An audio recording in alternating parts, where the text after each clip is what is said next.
जी, अभी 10 मिनट बचा है मंत्री के लिए। प्लीज मंत्री जी, आप अपना कौशल्य दिखाना है। 10 मिनट में जो लोगों ने बोला उसका संक्षिप्त में समाधान देना। आयुर्वेद में उपाय है, मुझे मालूम है।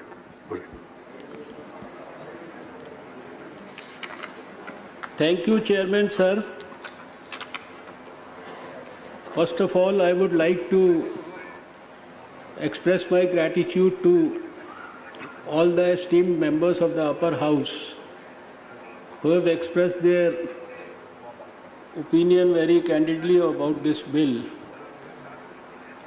And I am very happy to learn that all the 100% members have expressed their deep sense of appreciation for Ayurveda, its usefulness for the society, for dealing with diseases and for strengthening healthcare systems of the world.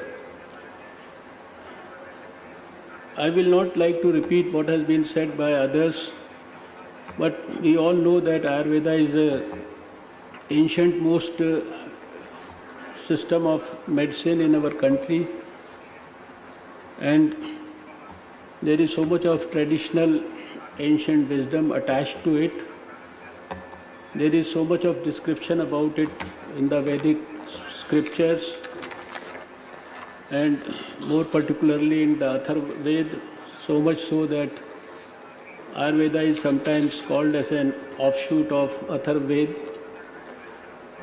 Like all of you, in spite of being a doctor of modern system of medicine, I can say with utmost certainty that I am a very, very strong supporter of Ayurveda and all the Indian systems of medicine. And at many times, I personally also practice these systems. And it is not only me, but our whole government, led by the Prime Minister Narendra Modi ji, is a very, very strong supporter of promoting Indian systems of medicine, to the extent that in 2014, if I can recall a couple of decisions in the first 6 months, two important decisions I recall. First is the creation of the National Ayush Mission in 2014 by the government, inspired by our Prime Minister. And then the Prime Minister himself took the initiative of converting the Department of Indian Systems of Medicine into a full-fledged ministry. So as far as Ayurveda and the Indian systems of medicine are concerned, this government is in full sync with the sentiments of the upper house. Then, sir, some of the apprehensions, I fully endorse each and every word that has been spoken about Ayurveda. I fully welcome each and every good suggestion, new suggestion that has been given. On many of these suggestions, already the government has been working very fast. For example, the Ministry of Ayush has already initiated steps to grant deemed university status under de novo category to all national institutes in the country under its control. The proposals are being submitted to the Ministry of Education and UGC. Then about what Dr. Subhash Chandra said, I'll just mention a couple of things only because you have just given me 10 minutes. Government has approved rupees 4,000 crores project under the Atmanirbhar Bharat for cultivation of medicinal plants and supplementing the income of farmers. It will also ensure the availability of raw material for the Ayush sector. I recall when I used to work for the World Health Organization 2 decades back, one of the former regional directors of WHO, Dr. Wooton, who is no more in this world, he spent the last 2 years of his life in the office in New Delhi, the Southeast Asia regional office, writing a book. He himself was a doctor of modern system of medicine, but he wrote a book on the role of Ayurveda for the modern world. And right now, Ayurveda and our Indian systems are appreciated and recognized by the World Health Organization also. Now the issue, sir, regarding this bill is that most of the people have expressed this apprehension that why have you chosen the Jamnagar institutions for giving a status of institution of national importance. I would not like to say that this is the only institution in the country. Like all of you have mentioned so many good institutions in Kerala and various other places in India. We have huge amount of respect for the working and the capability and the potential of those institutions. Okay.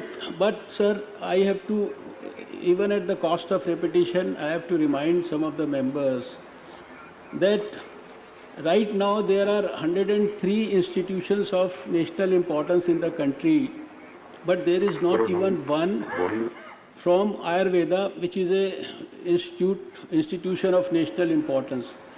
And this institution, where 3 big institutions have combined together to make this institution in the Jamnagar University, has been chosen not selectively. It is not a bias, or it is not on any empirical or any arbitrary basis, but it has been chosen in the most objective manner, sir. This is the oldest institution created by the Government of India in 1956. This is the only collaborating center for WHO in the whole world for India in Ayurveda. As I said yesterday also, that in the last 20 years, students from 65 countries, sir, have come to this place, and it has Please, doctor. 30 MOUs signed with different countries.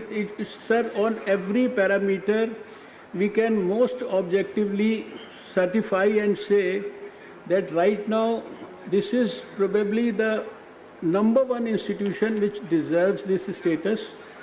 I can only say, sir, that it is a very humble beginning. Other institutions in the country, when they further upgrade themselves to the research standards that are required, to the standards of teaching that are required, not that they are already not doing it. But the National Ayush Mission was created to support all of them, and the government is already supporting many such institutions in the country, and it also already has the intention to strengthen this aspect all over the country. So I'm sure once we make this humble beginning with one institution, which will catch the attention of the international community also because of the work that it is already doing, which has got international recognition in so many fields, this will make a very good beginning for other institutions to grow up in their stature, so that they can later on in future be considered by the Parliament for giving the stature Thank you very much, Harshavardhan ji. national importance. Thank you, sir. Full day belongs to you today. I don't know.